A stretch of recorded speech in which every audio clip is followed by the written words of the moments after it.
Hello, everyone, and welcome to the Malthaus Games podcast. We talk about beer, we talk about board games, we talk about cats, and we talk about other things. I am Haley Twyman-Breck. I am the host of the Malthaus Games podcast, and with me today is my lovely husband and purple player and Johnny Bravo hair-having husband by the name... by the name of Delton. I don't have Johnny Bravo hair unless I go to sleep with it wet. Oh, and he's been going to sleep with it wet lately. It's pretty ridiculous. It's fantastic, though. He even has the glasses that match. My hair is really long right now, and I need a haircut. And you've been wearing a lot of black V-necks lately. That's because that's 90% of what I wear. Exactly. I left 2 of my good shirts in the hotel room from BGG, and Alan has them, holding on to them for me. Because you wear like 4 shirts. 3 of them are black, and somehow 3 more of them are wrestling. Okay, I have a lot of wrestling shirts, but I've got 2 blue V-necks, a gray V-neck, a dark blue that we call the space V-neck, and I have 2 black V-necks. Yeah, but which ones do you actually wear? The blue, the space, and the gray more than the black. You don't pay attention to my life. My fashion, you don't notice. Mine's all about subtleties, and obviously you're not getting those subtleties of color. Not whenever you're like gesturing around your nipple like you are. Well, sometimes when the mood is right. He's like trying to show me his shirt, like gesture to it, but it just looks like he's rubbing his nipple and making direct eye contact with his whole palm. Welcome to the Malthaus Games podcast, everyone. My name is Delton, as Haley said, and that is Haley, as I just also said. Hi. Yeah. Sometimes Jesus takes the wheel, sometimes Haley does. It's a surprise. This is... Oh, it's off to a great start. This is episode 33. It will be coming out in February. First episode of February, I guess. Of the 2. I don't know if the second one will still be in February or if it's in the beginning of March. Let's do math. Okay, it'll come out on the 24th.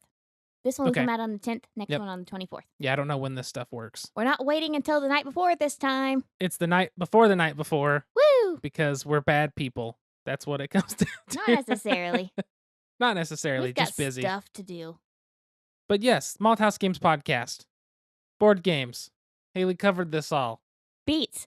Battlestar Galactica. Bears beats Battlestar Galactica. This is the worst introduction, and they're going to hate us now. Sorry. So thanks for listening to the Malthaus Games podcast. We're going to close this down. Before it gets any worse. We've discovered that we are old people now. And by old people, I don't mean 45, 50. I mean we're 90 to 100, maybe 110. Because Haley's pants don't reach the floor. They don't even reach my ankles. It's not because she pulled them up, though, which confuses me. We got angry that the recycling truck was one day behind this week due to ice. That was entertaining to be mad about. Delton is starting to pass gas at comedically perfect times. Pass what? Pass gas. You said yeah. Yeah. Listen. No. I have a very active digestive system, and that's my answer. Well, it's like we're doing the DDP yoga because we're trying to get buff and muscular at the same time, not because we want to be pro wrestlers. And Delton will do his bent-legged bar back, and all of a sudden this cat lift, cat arch, broken table. Nothing there because Delton doesn't fart during that one. That's because that's a really hard move, and I have to concentrate. So that means you are being intentional in your toots. No. It's like Delton's calling card. Where's Delton? Follow the scent. I feel like it's a very possibly stereotypically male thing to fart a lot. And I fulfill that stereotype to a T. But here's the thing. It's not like he can't hold it. Because you know what? The first 3 months of our relationship, he didn't fart once. It makes my tummy hurt. Well, if you could hold it for 3 months, my stomach hurt. You could hold it for 20 minutes while I'm not sitting behind you doing yoga. Why are we using potty humor in the episode? What is going on? We're not. We're talking about being old men, which you are. Kids were out of school the other day. Made us irritated. They run around the neighborhood and they stay in the streets and they leave their bicycles in the middle of the road. And they text and bike. They ain't even our kids and they're still irritating. Yeah, texting and biking like it's an epidemic. Stop. Gen Zenials. What? Gen Z. Are they Gen Z? Yeah. Oh, okay. I don't know how that works. I do a training on it. True. Also, the older Delton gets, the worse he is at communicating things. What are you talking about? So, right before this podcast. I listen. When? Always. So, right before that. So, it's not just your listening, it's your ability to communicate. You get a one-track mind, and then you just assume that everyone else is thinking what you're going to think. It's like you have yet to develop theory of mind, which is something you should have developed by the time you reach 60 months. I don't know what that is, so hopefully. 5 years. How many months am I now? I don't know. What's 12 times 27? A lot, because you're old. Anyway, right before this podcast, Delton is like jacking with the microphone, and he says, "I'm gonna stop talking now." And I'm like, "Oh yeah, that means it's my turn to talk." So I start to talk, and the microphone in my ear is like up to 97, and so my own voice telling Delton, "Yeah, I get to talk now," is really me screaming in my own ear, "Yeah, I get to talk now." So, but like 8 times louder than that because Delton's already yelled at me once for talking too loud in the microphone. So I was trying to show her that if I turn the headphones up that we're wearing, if I turn the headphones up, it introduces like a hiss just through the process of going through. Not only is it coming out of the mixing board with the volume controller and stuff, but then it goes into a preamp or like a headphone amp, and then that boosts the levels separately. So it makes the headphones hiss, and I was making sure it was that and not the microphones. And so I said, I'm not going to talk. And I turned it up. I just didn't tell her not to talk. Well, here's the thing. He didn't explain any of that. We're just like talking about what we're going to say on the podcast. And he says, "I'm not going to talk for a minute." And I'm like, "Okay, it's my turn to talk." Because you take turns in conversation. I don't think that's how conversations work. Not in my experience, at least. They've always been one-sided. I can tell. All right. Give me a beer. Let's get on to the first beer of this episode. So the first beer today, we went and bought some new beers, new ones to try that we haven't had before, and I wanted to make it a point to try to focus even harder on having local beers from Oklahoma because we have an amazing beer scene here. I know I've mentioned this several times, but instead of bringing on something from Dogfish Head or, Stone or some of these big breweries that anybody can access, I really like focusing on these local beers that are now becoming accessible to others outside of Oklahoma, but they do a very good job and we enjoy them. And it's also good to support your local businesses because, if it wasn't for good craft breweries, we would only be drinking Bud Light. That's essentially what this message is. So I like to support those. So we went and got some new stuff that we have not had. What do we have first, my Delton? The first beer is from Anthem, which I've talked about multiple times as my favorite of the local companies here. This is their Pappy Burleson Wheat. It is a bourbon barrel-aged wheat wine ale. So already there's a mouthful of things. It is 10% alcohol by volume, 35 IBUs, so it's going to be a very sweet beer. For the text descriptor on the can, it says, "Randy Pappy Burleson, lover of craft beer and good music, and supporter of Anthem when it was still just an idea.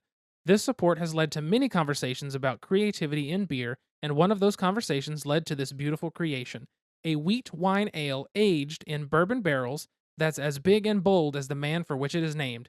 So let's raise a glass to say cheers to you, Pappy Burleson. You're one awesome dude." I don't know who Pappy Burleson is. I think he's a musician because there is a guitar on the front. Or somebody's grandpa. Someone's Pappy. Well, anybody named Pappy has to be a grandpa. You can't be Pappy until you're a grandpa, can you? Scientifically speaking, no. All right, it did not foam, which is really good. Because you're not on the rug. I am not over the rug. Thank goodness.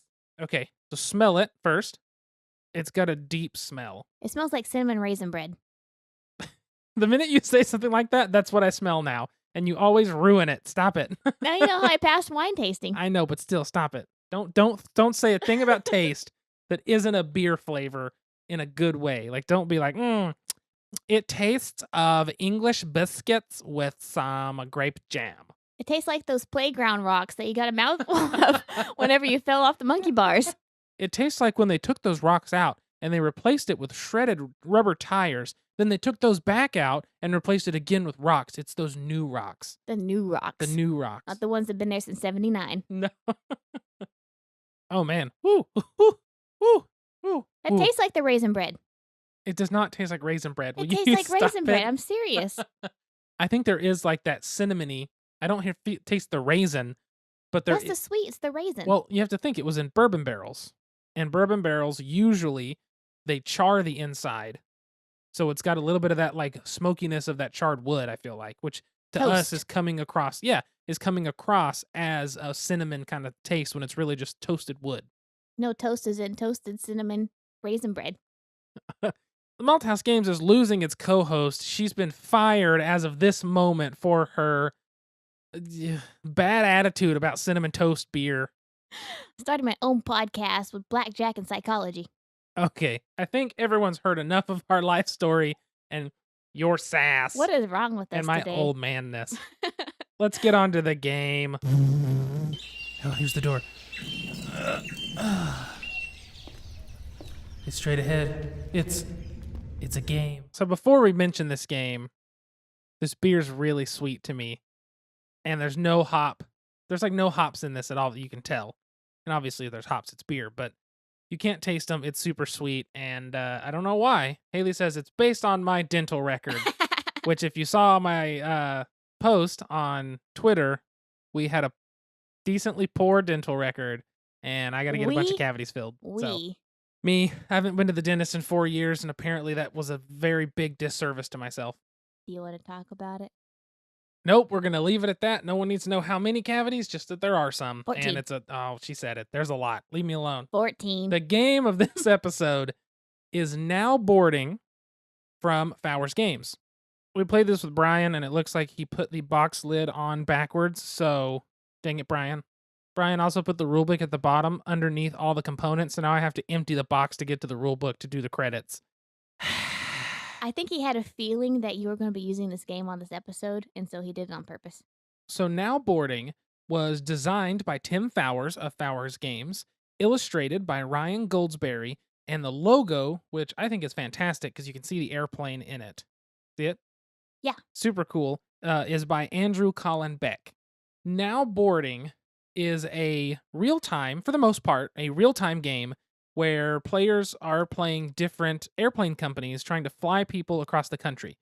Basically what happens is cards are revealed, which are people showing up to airports. Then you can kind of discuss your plan of action. And then with a 15 or 30-second timer, depending on how difficult you want it or how many players you have, you will flip the timer and go. Everyone will make however many moves their plane can move, pick up however many customers their seats can hold and their plan, and then you fly your plane and try to drop them off.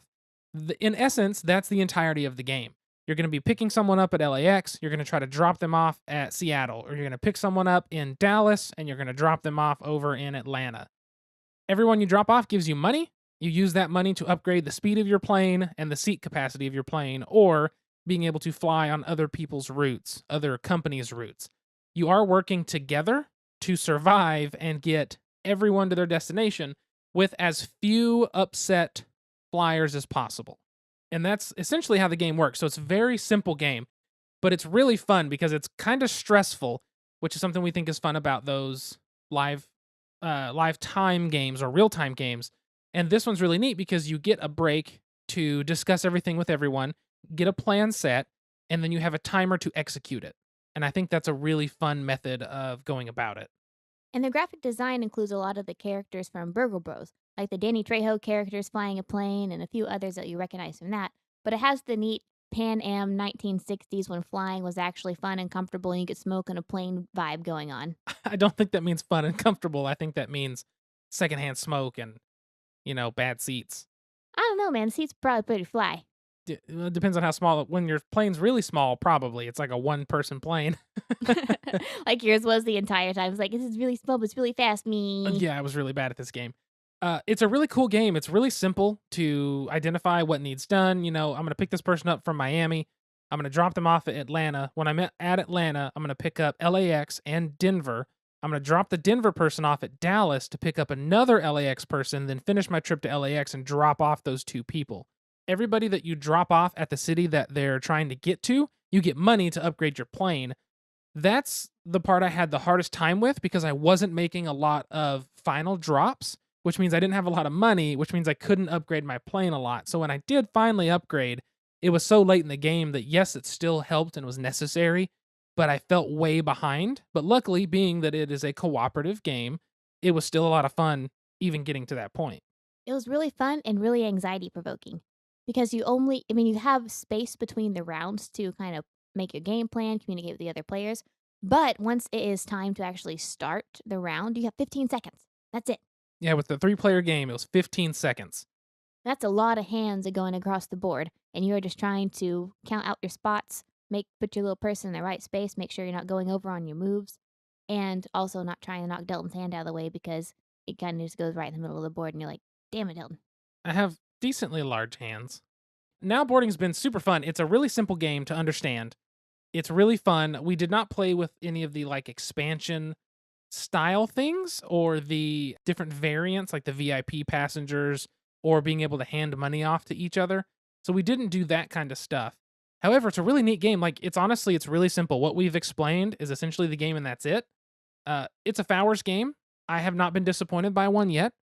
I mean, paperback's awesome, hardback's awesome, Burgle Bros is awesome, and now boarding's been really good. It's also really fun with Brian. I would like to play it again because we've only played it with Brian the one time. So we do have a limited exposure to it. However, it was a really good time and we had a lot of fun. And it's just kind of neat because it's one of those things where anytime we're talking about playing these games, coming up with stories always comes up, especially with like Burgle Bros, these characters. But at one point we were kind of laughing because one plane had 3 cowgirls going to Dallas. And it was just this funny, like, oh, all 3 cowgirls are heading to Dallas to do something. Yay! But it's a really neat game. I think it came out in 2017. It's pretty new, but it's like old enough now and I hadn't played it. I haven't really heard a lot about it, but I definitely think it's one that's worth checking out if you like cooperative games and you enjoy that real time. It gives you the real customer service experience. Where if somebody waits too long, they get upset. They get upset and then you have negative points. And like as you're playing this game, the customers or the flyers or whatever travelers you have waiting in different airports, for every round they wait in an airport, they get a red cube. If they get 4 red cubes, they're pissed off and they complain to your manager and they're out. You get 4 of those or you get 3 of those and you are done with the game. And that's not just Haley gets 3, Delton gets 3. That is Brian, Delton, and Haley combined. If we have 3 customers who are mad at us, the game is over. And so you're trying to complete all these duties. And you're like, if you can just wait a hot second and not get another cube, but they're like, nah, fam, you left me in Denver another day and this isn't okay. They get another cube, which is understandable if they're angry. But it just felt like the customer service experience. It really did. The one weird thing, and Brian commented on this in the game, is if a customer's angry, if you put them on a plane by picking them up, they stop being angry. Now, thematically, that makes sense. They're getting to go to their destination. What doesn't, like, the one thing that kind of has a bit of a disconnect, but it doesn't take away from the game, I don't think, is if you pick someone up at LAX and they're going to Miami, you drop them off at Dallas. They're sitting in Dallas for 2 turns, getting 2 cubes, starting to get angry. They're then picked up and transferred to Chicago O'Hare. They sit at O'Hare for 2 turns, now getting 2 fresh cubes to start getting angry. Somebody else picks them up, takes them over to New York, and drops them off. Now they're sitting in New York. They gain 3 cubes, almost enough to complain, but then somebody picks them up. That person takes them back to Dallas and drops them off. Now they sit there fresh, and they start to get angry the longer they sit. So it's kind of like a horrible flight scheduling service. Again, it's another real-time, real-life scenarios traveling during the government shutdown. Yeah, just going all over the place, stuck in airports. Basically, it's like a loop. You're like, I left Miami at 6 o'clock this morning, and somehow I ended back up at Miami at 6 this evening. I don't know what's going on, but the customers are fine with it. So you kind of have to utilize that in the game this doesn't make a lot of sense why I would move this person from O'Hare to Denver, but I'm going to do it to keep them happy enough that they're going somewhere, even though it's another layover. But it works, and it kind of allows you to plan. I think that's the benefit of it is if you're like, okay, I'm at O'Hare, this person's getting angry, I'm going to take him to Denver and drop him, then you can take him on your trip, like back down to Miami or something. It helps you plan. It helps you see these people in different cities where someone else can grab them on their trip. So I think it's helpful. I don't think it really takes that much away at all. No, I don't either. But yeah, Now Boarding's a really fun game. I don't really know that I have too much more to talk about it. We've hit pretty much all the points, I think. I just really, really like the graphic design. I feel like, yeah, Ryan Goldsberry, the illustrator, and I think he's done all of the Tim Fowers games. Check out Now Boarding. It's a really neat game. Just like most of Fowers games, everything's packed into a box that's almost too small. It's just big enough to hold everything. This one has the most air I've ever seen in a Fowers game, and that's not a lot of air compared to every other company. So that's a good thing. That's saving space for your shelves. Just like American Airlines does with its passengers. Just crams everything in. Is that what you're saying? Yes. Okay, you just sat there and stared at me, and I was like, "Wait, did I get the joke?" You did. I wasn't squinting at you, so you were right. Oh. If you're incorrect, I go. Well, that time you're looking up. That was a different look. I'm so confused. I'm so confused, but it's okay. It's the 10% beer you're drinking. It's the 10% beer we're drinking. Yes, that's exactly it. So now boarding has the awesomeness, like we talked about, of real time, to where everyone's acting at the same time simultaneously. That is an element that we've found that we really do enjoy in games. Hey, what can I get you? I'd like a topic. Any special way? Make it a top shelf topic. Coming up. Enjoy. Well, we rode the struggle bus for about the last 2 minutes there. That was cut out, though. We did. We were finishing that beer from Anthem, the Pappy Burleson. It's too sweet for my taste. Another old man thing coming on. I feel like we're getting heartburn. That's exactly it. But it was a little hard to finish. It was hard when you got down to the last of that beer to put it down. That's what she said. You stop. Little hard to finish. It was tough. But we're going to the next beer, which is lighter. We planned it that way. That way it's a little easier on us and we can finish out this evening softly. This is War Plan Orange. It is a Belgian-style ale brewed with sweet orange peel and coriander. Basically, it's any basic Belgian beer. Orange peel and coriander is like a staple in Belgian ales. Shock top. If you go for the cheaper version, or the what I call the gas station version, that's going to be Shock Top and Blue Moon. However, I don't think either of those have a good enough flavor at all. So this hopefully will be similar. This is from Crossed Cannons Brewery. My first experience with like the college experience was going into Walmart in Stillwater when I was 18 and seeing that the fruit section in Walmart, so not like fruit was paired with this, but like this was in the fruit and vegetable section with the oranges. Every single time I went for 4 years, Shock Top was stashed with the oranges. That's because everyone puts an orange in Shock Top. But that's the thing, the Shock Top is in the fruit and vegetable section. Yeah. Like that's when I knew that, oh, college is different. College is a very different experience. And that was just a Walmart near the college, man. Let's crack the beer and get it poured. And can't get the tab. Oh, I got it. Do you need my muscles? It smells like a Belgian beer with some orange and some coriander. That looks a lot more pleasant. It looks like just a normal light beer. Let's give this a shot. Smells like Shock Top. Doesn't taste that much different than all the gas station ones. It is classy Shock Top. It's a classier Shock Top, but it's still not a really high-end one. I don't know. When's the last time you had Shock Top? Don't you try to justify Shock Top being classy. No. Get out of here. No, I'm not. I'm saying that this is a lot better than Shock Top. Yes, it tastes like it. Yes, it is better. It's a lot better. Because I had Shock Top at one of the 35 bachelorette parties that I went to this summer. Yep. Because all my friends got married because we're 27. And this tastes like Shock Top, but it's like Shock Top's older brother that actually got into college. It's better for sure. It's a nice mouthfeel. It's nice and light. It's nothing crazy. It's a good flavor, but it's not anything special. I actually really like it. Well, there's an opinion. I really taste the coriander. I think the coriander stands out more than the orange peel. But there definitely is that orange peel flavor. I mean, you can taste it. But I feel like the coriander kind of comes out on top. But it's a good beer. Nothing crazy. Not bad. It doesn't taste like high C like that last No. Belgian style we had. Yeah, that's true. That one was... That was like the high... Like, you took Keystone Light and mixed it with high C and you had that beer. That sounds so gross. It sounds so accurate. It does sound accurate. So the topic today, we wanted to talk about real-time games.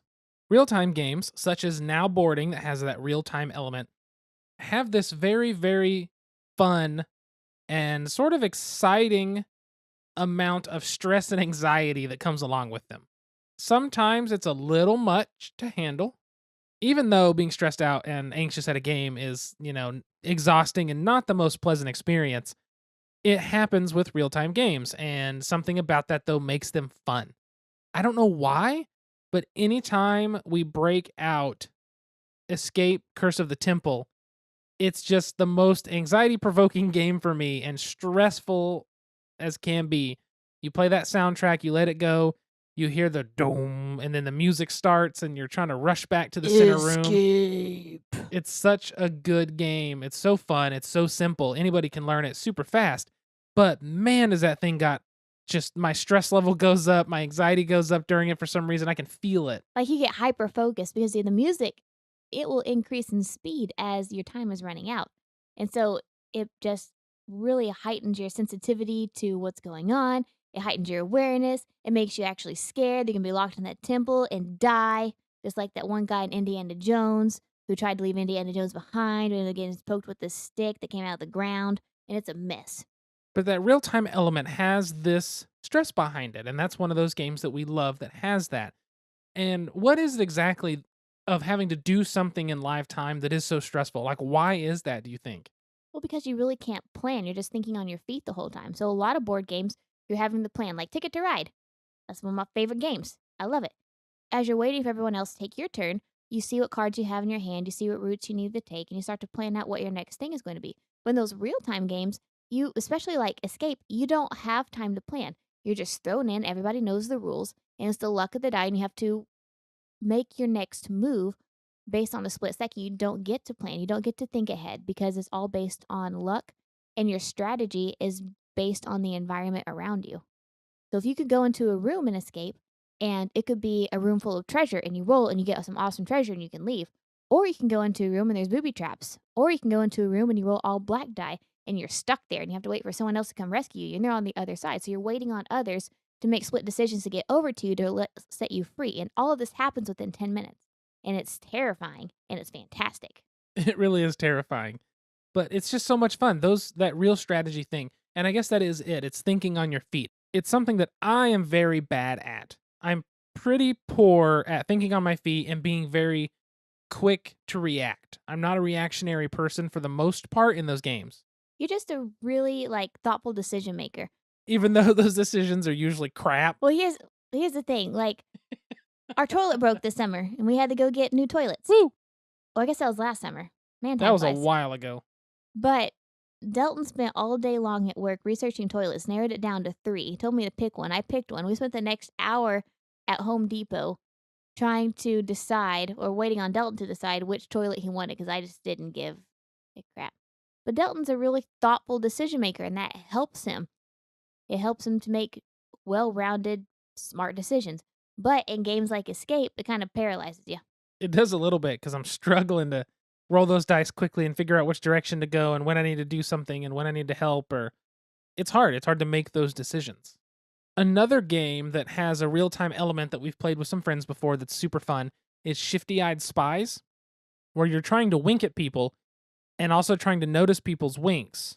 And that sounds weird because it does feel a little weird in the process. That's another game that my anxiety just goes up. But I'm going to consider that a real-time game because everyone is acting simultaneously. Essentially, you're having a conversation and you're trying to wink at your target without being caught by anybody else, and you want your target to notice your wink. Then that target, if they receive your wink, they have to, with their eyes or head nod altogether, direct you to one of 4 places on the table. While not getting caught by the other place. While not getting caught directing you. And there's only one piece that's almost not real time, but it is, that moves around the table player to player in a clockwise fashion. And if you get it, if you cannot say that you and your target completed your mission of meeting up through the wink and you meeting them at the location that they gesture to you with their eyes, if you can't, you say nope, and you pass the little piece over to the next player. And you can take a second, you can take for a long time, you can do it quickly, kind of whatever, but it's supposed to be pretty quickly. But you're all acting simultaneously and fast. And it's not actually timed, so in Now Boarding, you have a timer. In that game Kitchen Rush, if you've seen it, where you're a chef and you flip your timer because you're making food. Somebody goes to the grocery store and flips a timer because that person's going to the grocery store. Like the workers in that game, your pawns, are sand timers. It's different in Shifty-Eyed Spies, but it still has that feeling of, all right, how do I do this? I have to be quick. Ooh, I have a spot. Do I have enough opportunity? And it's these split-second decisions that are really hard to make. where you're looking at someone, you're talking, you glance over and you try to wink as fast as possible and let them catch it Ooh, that was a really good wink. and hope that they catch it. That was really I'm sly. pretty good at these. And hope nobody else sees it. And then when they do that, you've got to use your eyes to direct them to the location, and it's really difficult. Dalton is directing me to the Let's Do It Home Depot bucket. I forgot. You said the let's do it, and I was like, this is going weird places. And you said Home Depot bucket, and it made me realize that bucket's right there by me. Another that's what she said. Yay.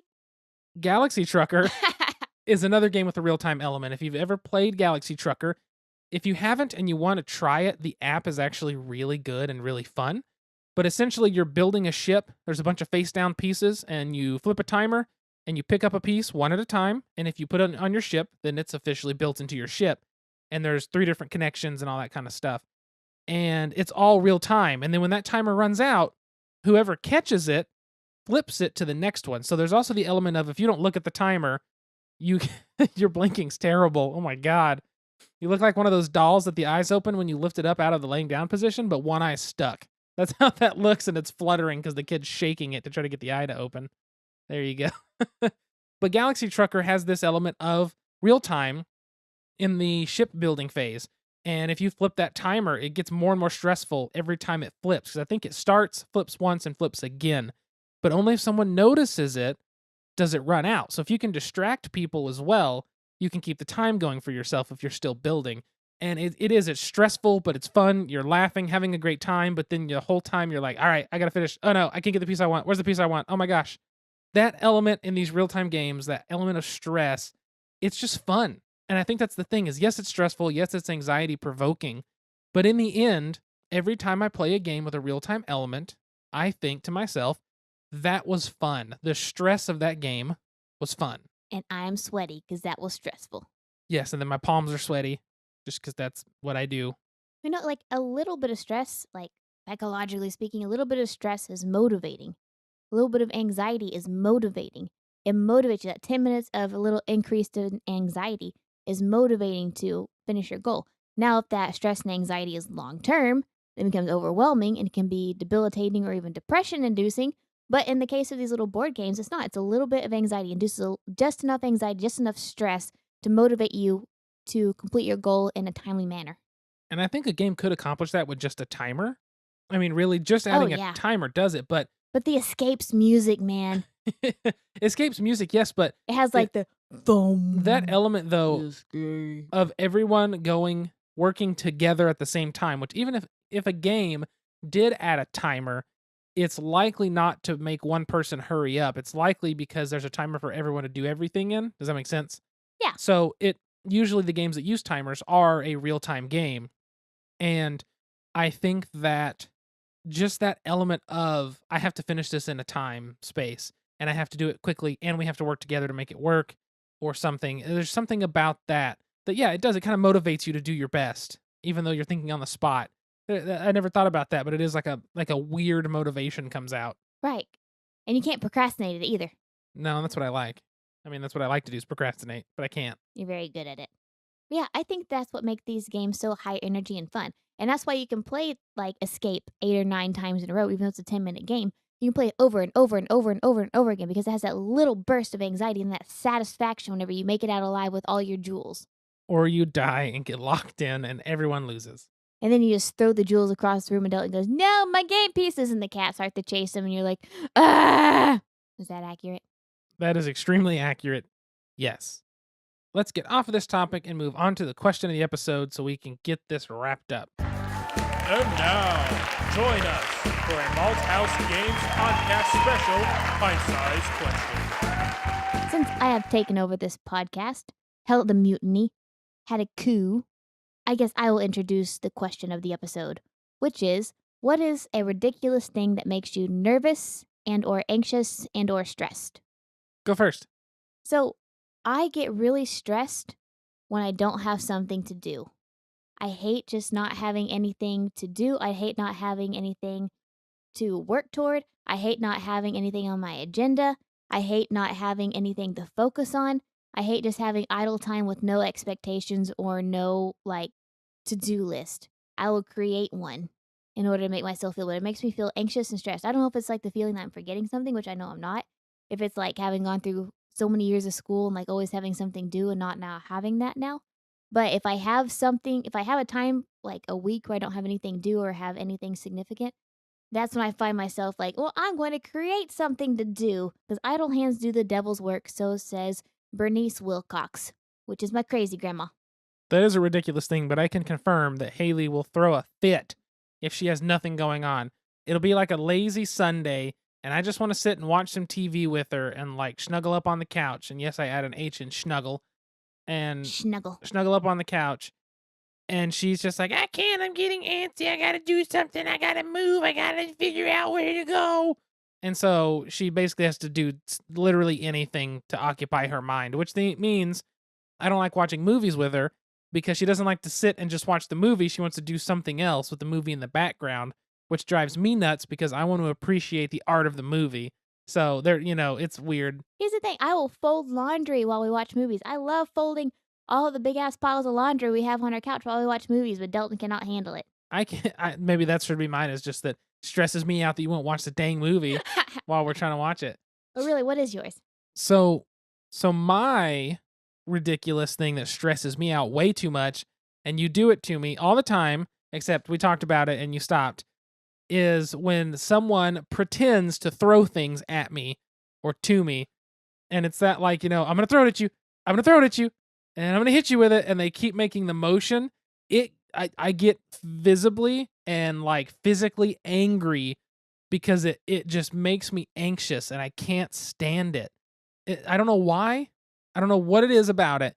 But it seriously, like, I am the worst person at flinching. That whole, like, oh, you flinched, you got to hit you on your arm there. Well, hell yeah, you flinch. It's an evolutionarily controlled thing. Like, if you didn't flinch, you would probably die. Your ancestors would all be dead. That's true. But I really hate it when people pretend to throw things at you or to you, and you keep expecting it, especially if it's at you, because it's even worse because you're expecting to be hit with something, and I just hate it. Hey, Dalton, think fast. It drives me nuts. Luckily, she did not actually try to throw a beer glass in her hand.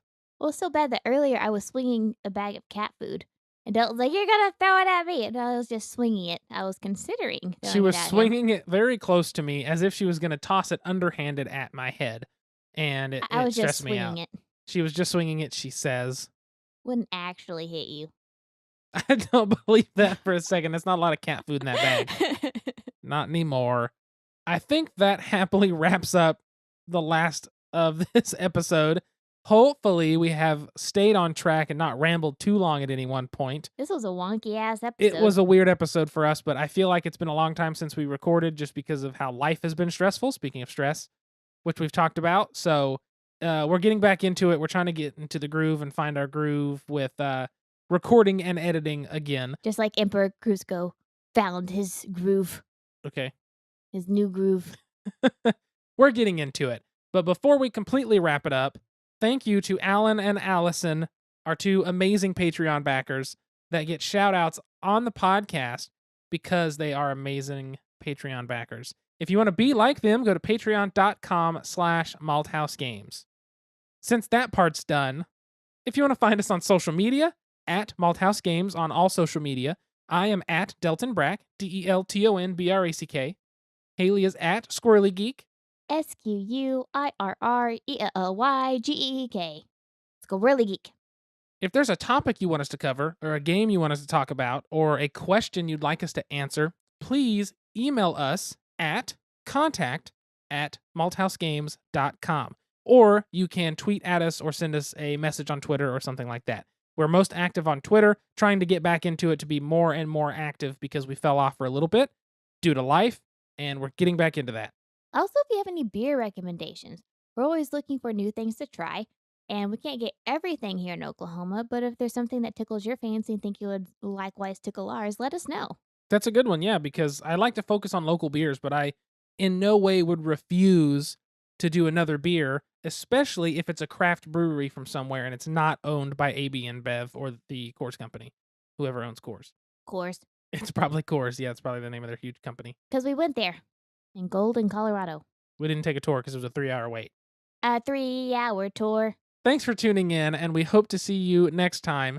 Haley tried this outro, and I have rejected every shot because she got literally everything wrong every time. I tried so hard. Until next time, sit back, relax, grab a drink, and play some games. We will see you folks later. Toodaloo. Bye. Bye.